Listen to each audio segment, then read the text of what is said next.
Hey folks, it's Marvin Cash, the host of the Articulate Fly, and we're back with another Western North Carolina fishing report with Dale Collins of Tuckaseegee Fly Shop. How you doing, Dale? Doing good, Marvin. Hope you are. As always, just trying to stay out of trouble. And I think the good news in your neck of the woods is that Old Man Winter might be loosening his grip just a touch. I'm curious to see what happens over the next couple of weeks, but we're starting to get longer daylight, so that helps. So certainly, like today, we hit 50 degrees, and so we're in January. If we would have hit 50 degrees, it might have been that way for half an hour. Now we're going to be in that 50-degree window a little bit longer. So what's exciting, as we move into the back half of February, is we'll start seeing those spring bugs coming around. We're already starting to hear some of the spring birds coming around. The bluebirds are getting loud, and the daffodils are coming up in my yard. So that means there's some mechanisms in place with daylight hours and water temperature that are going to get things rolling pretty quickly here towards spring things happening. So it's really exciting to see. Yeah, absolutely. And how is that translating to what you guys are seeing on the water? So we're still pretty chilly at night. So we're waking up and seeing upper 20s, lower 30s in the mornings, and then so your bite window now, where in January it might have been 11 o'clock, now it's maybe 10 or 9. So you've got more time on the water for better fishing. But it's still your blueing olive game. We're seeing this definitely black caddis time that's happening, and little black stoneflies, plenty of those. And if you're in a shop, you find a black caddis, grab it. But if you have trouble seeing those things, which they can be pretty hard to see, grab a peacock caddis. That's a really good one to toss on right now. It's got a black or a dark body, I should say, with that peacock hurl body. And then a bleached elk wing case there, so it's a little easier to pick up when you're casting. But those are some good topwater choices. Your nymphs, your Prince nymphs are always really good. If you can find like dark copper johns, or even like a black hare's ear, that's really nice. And then your midge game is still on really, really well too. Yeah, that sounds like that might be the dropper of choice on some of those small nymphs. Exactly. Yeah. Yeah, and we've got a question from Matt, and Matt's a frequent question asker on the Articulate Fly, and he wanted to get the latest kind of on high elevation streams, and I think really where he was going, because he asked a follow up question, was he kind of wanted to know the impact of the fluctuating temperatures have been on fishing, and you and I were talking before we started recording that this has been a winter where we've seen kind of crazy swings from like 70 to like snow, back to 60, back to snow, and kind of what has that been doing to the fishing? Yeah, it's interesting. We've seen winters where for 3 weeks we didn't get above freezing, and certainly like that higher elevation game is just completely shut down at that point.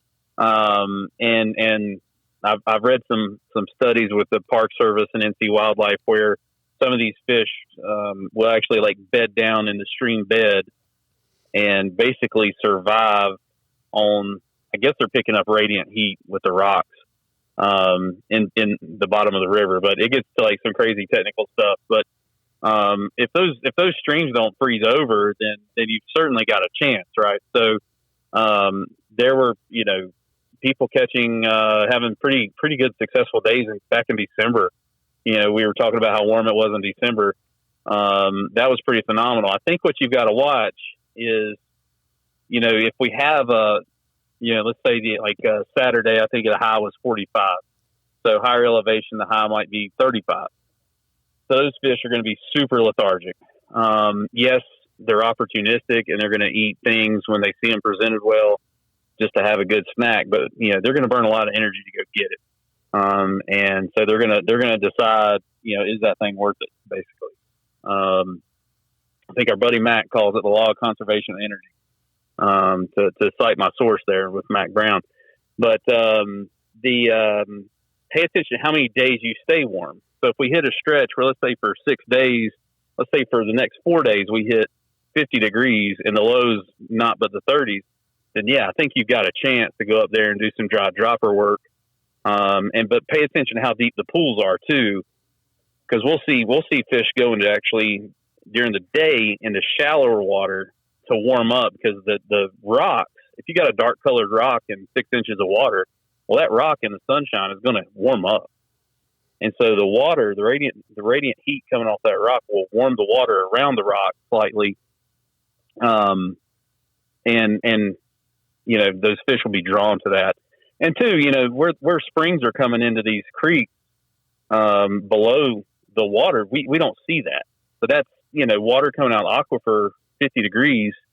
That water is certainly going to be warmer than, let's say, the top 3 feet of the pool. So, there's still some opportunities there. But be careful getting to them. Obviously, if you're doing some bouldering and there's ice involved, that's never a good idea.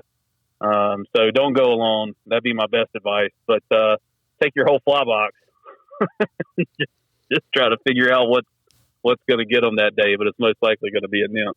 Yeah, and I would say, too, either drop by the shop and talk to one of the guys or take a look at Google Earth or a good map, because you also want to try to find creeks that are not deep in creases, right? Because those deep creases won't get a lot of sunlight. So you're kind of looking for, That's right. That's a great point. Yeah, so try to find those open places or places that are opening really kind of towards the east that are going to get more sun for a longer period of the day. Absolutely. Yeah. And, folks, we love questions on the articulate fly. You can drop them in the comments on our social media posts. You can email them to us or drop them in our Facebook or Instagram DMs. And if we use your question, I will send you some articulate fly swag, and we're in a drawing for some cool stuff at the end of the year from the shop. And Dale, before I let you hop, you wanted to let folks know about all your locations and your hours and all that kind of good stuff? Absolutely. So we are still in our winter hours. So we're going to be 9 a.m. to 5 p.m. and open Monday through Saturday. So we're closed on Sundays. And we're downtown Bryson City and downtown Silva, downtown Waynesville is our newest location. So whether you're fishing the West Fork of the Pigeon or going out as far as the Snowbirds or the Great Smoky Mountain National Park, we can certainly help you out there. Find us anytime at tuckflyshop.com. And love to help you out any way we can. Yeah, well, there you go. Well, listen, folks, if you still think it's a little too cold, stay home and tie some flies, but otherwise get out there and catch a few. Tight lines, everybody. Tight lines, Dale. You too, Marvin.